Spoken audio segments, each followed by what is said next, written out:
Hello everyone, स्व अध्ययन पर स्वागत है। मैं संगीता मैम आज आपको पढ़ाने वाली हूँ कक्षा 9वीं की साखियाँ और शब्द। रचनाकार है कबीरदास।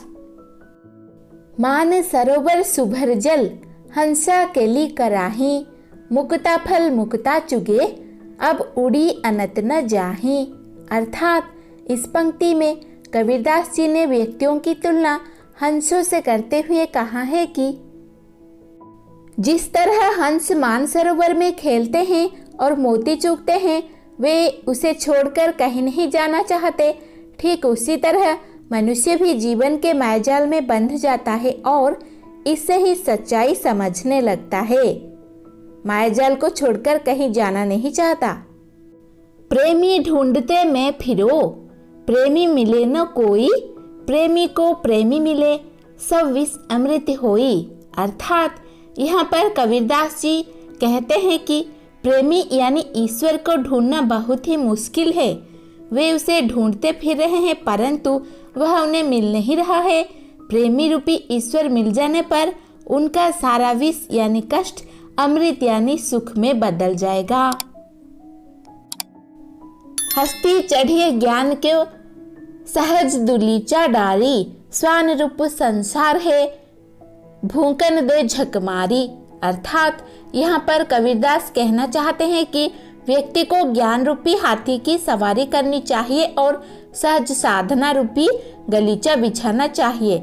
संसार की तुलना कुत्तों से की गई है जो आपके ऊपर भौंकते रहेंगे, जिसे अनदेखा कर चलते रहना चाहिए। एक दिन वे स्वयं ही झक मारकर चुप हो जाएंगे। पक्खा पखी के कारणे सब जग रहा भुलान, निरपक्ष होई के हरि भजे, सोई संत सुजान। अर्थात यहाँ पर संत कबीर जी कहते हैं कि पक्ष विपक्ष के कारण सारा संसार आपस में लड़ रहा है और भूल भुलैया में पड़कर प्रभु को भूल गया है।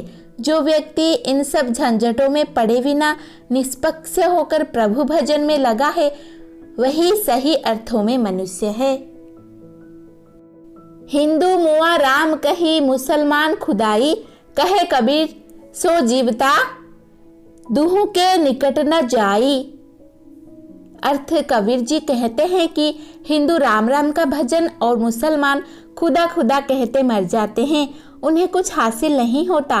असल में वह व्यक्ति ही जीवित के समान है जो इन दोनों ही बातों से अपने आप को अलग रखता है।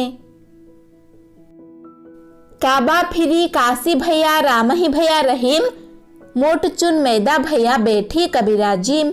अर्थात कबीरदास जी कहते हैं कि आप या तो काबा जाएं या काशी, राम भजे या रहीम, दोनों का अर्थ समान ही है।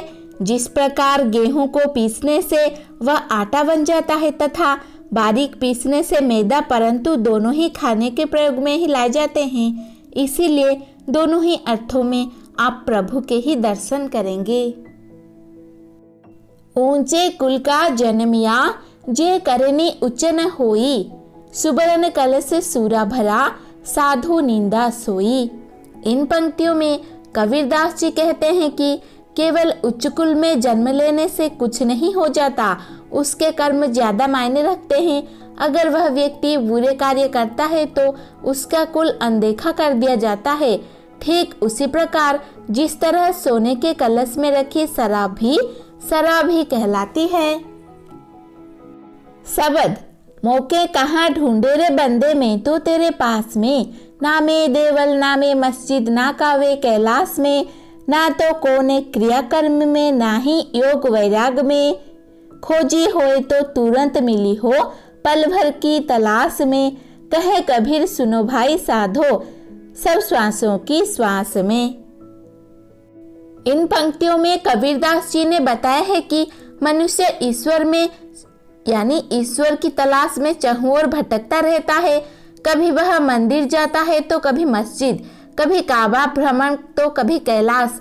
वह ईश्वर को पाने के लिए पूजा पाठ तंत्र मंत्र करता है, जिसे कबीर ने महज आडंबर बताया है। इसी प्रकार वह अपने जीवन का सारा समय गुजार देता है, जबकि ईश्वर सबकी सांसों में, हृदय में, आत्मा में मौजूद है। वह पल भर में मिल जा सकते हैं, क्योंकि वह कण कण में व्याप्त हैं। संतो भाई आई ज्ञान की आंधी रे, भ्रम की टाटी सबे उड़ानी, माया रहे न बांधी, हित चित्त की दूध थूनी गिरानी, मोह बलिंदा टूटा, तृष्णा छानी परी घर उपारी, कुबुद्धि का भांडा फूटा, जोग जुगति करी संतो बंधी, निरचु चुबे न पानी, कूड़ कपट काया का निकस्या, हरि की गति सब जानी, आंधी पीछे जो जल बुठ, प्रेम हरि जन भीना, कहे कबीर भान के प्रगटे, उदित भयातम खीना। इन पंक्तियों में कबीरदास जी ने ज्ञान की महत्ता को स्पष्ट किया है। उन्होंने ज्ञान की तुलना आंधी से करते हुए कहा है कि जिस तरह आंधी चलती है तब कमजोर पड़ती हुई झोपड़ी की चारों ओर की दीवारें गिर जाती है, वह बंधन मुक्त हो जाती है और खंबे धराशायी हो जाते हैं। उसी प्रकार जब व्यक्ति को ज्ञान प्राप्त होता है तब मन के सारे भ्रम दूर हो जाते हैं, सारे बंधन टूट जाते हैं। छत को गिरने से रोकने वाला लकड़ी का टुकड़ा जो खंबे को जोड़ता है वो भी टूट जाता है और छत गिर जाती है और रखा सामान नष्ट हो जाता है। उसी प्रकार ज्ञान प्राप्त होने पर व्यक्ति स्वार्थ रहित हो जाता है, उसका मोह भंग हो जाता है, जिससे उसके अंदर का लालच मिट जाता है और मन का समस्त विकार नष्ट हो जाते हैं। परंतु जिनका घर मजबूत रहता है, यानी जिनके मन में कोई कपट नहीं होती, साधु स्वभाव के होते हैं, उन्हें आंधी का कोई प्रभाव नहीं पड़ता है। धन्यवाद। ऐसे ही वीडियोस देखने के लिए चैनल को सब्सक्राइब कीजिए और नोटिफिकेशन पाने के लिए बेल आइकन को दबा दीजिए।